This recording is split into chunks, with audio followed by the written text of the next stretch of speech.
Well, I would say really four things, and I'm going to name them first and then I'll talk a little bit about them. So the first one is I think we have a very strong and flexible curriculum for students. Our curriculum is based on American Psychological Association guidelines.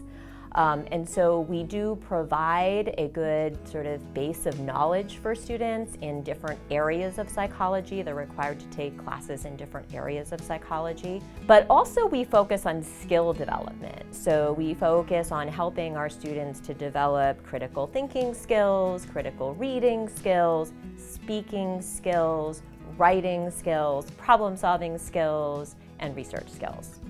The other thing that I would say is very important about our program is that we allow students a lot of flexibility to take classes that they are interested in. We have a lot of elective credits built into our major so that students can choose courses that meet their interests and their career goals.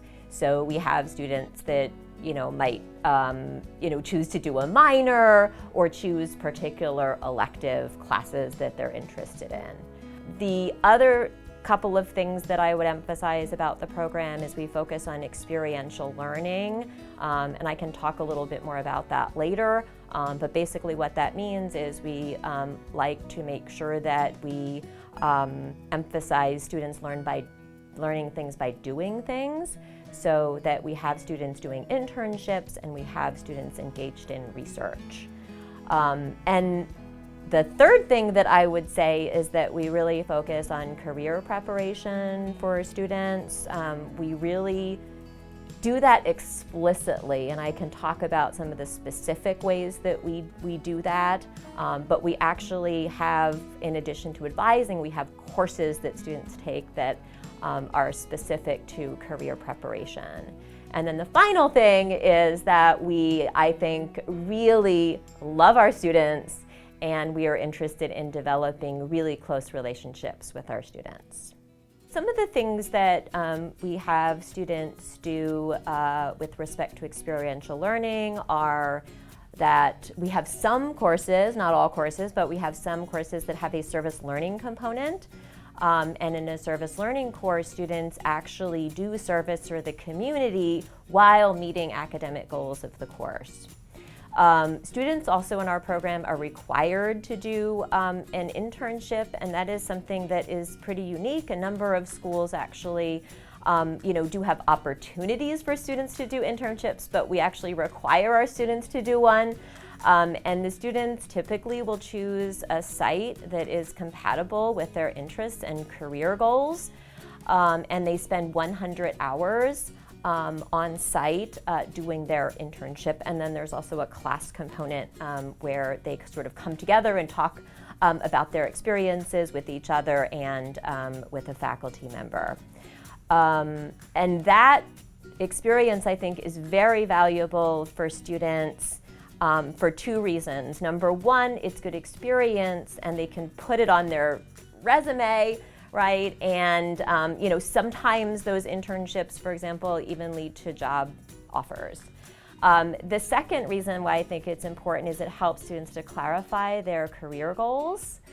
Sometimes students think they want to work in a certain area. They might think they want to work, for example, at a psychiatric hospital, and then they get there and they realize that this really isn't for them, and then they need to sort of switch their career direction. In other cases, they decide, yeah, this is exactly what I want to do. But it's very important for helping them to solidify their career options. We also provide research opportunities for students in a number of different ways. Students have required research classes that they take, and then they also have options to do additional research through a research group where they work with a faculty member on the faculty member's research, and they also can do independent research, which is when they develop really their own project and they work on that project under the supervision of a faculty member. And both research group and independent research often result in students presenting their research at conferences, in some cases national conferences.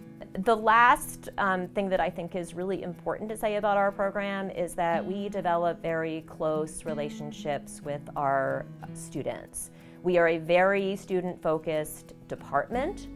One of the ways in which we develop close relationships with our students is through the advising process, but we also have small class sizes. Our largest class is 30 students, but those are the introductory classes. Once students get into the advanced classes, their classes might be 15 students or less. We have classes where students, there are 8 or 9 students in a class.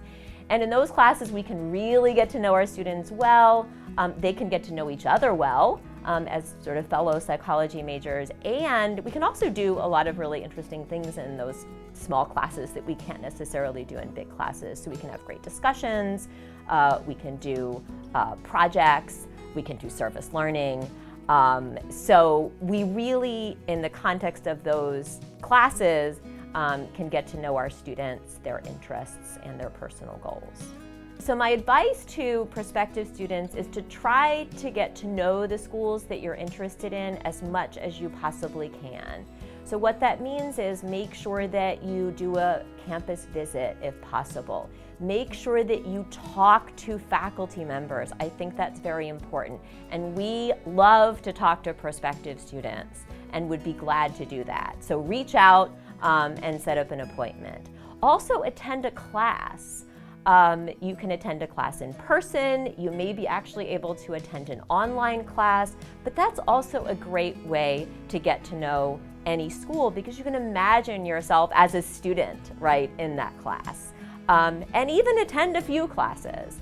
So I think that just making sure that you learn as much as you possibly can about the school. Also, dive into the website, look in detail about the curriculum. What courses are you going to be taking? Are those courses interesting to you? Who are the faculty members? What are the faculty members interested in? What kind of research is going on campus? So those are the kinds of things that I think that students really need to focus on. So I decided to participate in research because I wanted a unique opportunity for research. It's only 7 people in the class, so it's really individualized.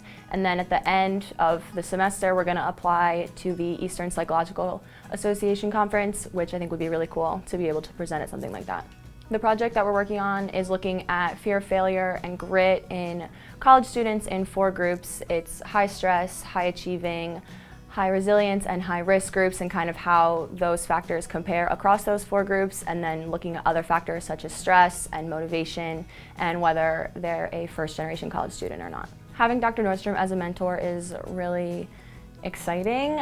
She's really good at what she does. She really walks us through the steps of what we're supposed to be doing, and she's also my advisor, so I feel like I have kind of a different relationship with her. I've been working with her since I was a sophomore, so I really like having her as a mentor. Being in advanced research methods was definitely different than being a research assistant. In advanced research methods, I was very new to doing research. I didn't really know exactly what I was supposed to be doing. But now that I've kind of have that under my belt, working as a research assistant, I feel like is more rewarding because it's bigger, it's going to reach a bigger audience, and it's just more exciting for me to work in that situation. I'd say my favorite thing about the Misericordia Psychology program is how individualized you can make it. We have so many different classes in so many different fields of psychology that you can really pick what you want to do and take the classes that are going to benefit you the most in the future. My favorite psychology class that I've taken was one that I actually took last semester. It was called Child Interventions, and I really liked it because I want to work with children in the future, so it was a very hands-on class. We had the opportunity to actually work with a student and do an evaluation for them, or not a student, work with a child and complete an evaluation for them. And we just did a lot of conversations, and it wasn't test-based, it was all participation-based and learning skills that we would use. I would say that my biggest advice for prospective students would be to come in with an open mind. There's a lot of different routes that you can take with psychology, so come in with an open mind and take classes that are in a range of things that you can kind of find where your interest is, and maybe that's different than what you thought you would want to do. After graduation, I plan on applying to graduate school. I want to get my master's degree in school counseling so that I can be a guidance counselor for elementary schoolers. The biggest knowledge and skills I've acquired through research is the ability to know my own research abilities and how to use all different things such as SPS and how to make posters and present and be good at vocalizing how I speak with others and different things like that that I never thought I would ever learn how to do. When I was participating in advanced research methods, I learned how to do my own project and work as a group, so it was very rewarding to put all of my effort into something and watch me with two other students and learn how we were working together and put all of our work in one, whereas working with a faculty member, I'm given my own specific tasks and it's more of a personalized thing, and I can kind of see how someone with more experience views my work, and it's almost more rewarding to see where I've come from where I've been. One of the biggest things I've learned so far in my research group is that all of our factors that we've been studying, such as grit, fear of failure, all contribute to our personal academic performances. So personally, I learned that the more motivation I have, the better my own academic performance will be. So the things I've been learning align with how I can better enhance my own academic performances. My favorite thing about the Misericordia Psychology program is without a doubt the professors. It's definitely feels like I come into a home and I click with people and they know what I like and my interests, and they definitely work hard to make sure I get a full experience and learn as much things as possible. So far, my favorite psychology class I'm actually in right now with Professor Heister for Emerging Adulthood, and I like it because I'm very interested in learning about children and how they develop. So we've learned different things about where they've come from and different factors that influence their life and how they develop. My advice would definitely be to talk to the faculty members and find interests and look at the classes that we have to offer and find things that are drawn to, because at the end of the day we all just want to do our best and find what we're drawn to. So I would definitely look at our classes that we offer. At graduation, I plan to apply for a master's followed by a doctorate to pursue neuropsychology. Aside from the psychology program, the number one thing that drew me to Misericordia was the atmosphere. It's definitely a very warm and welcoming environment, and I've never walked by someone without hearing a hello or how's your day, so it definitely feels like home when you walk on campus. There's never been a bad experience for me from the start.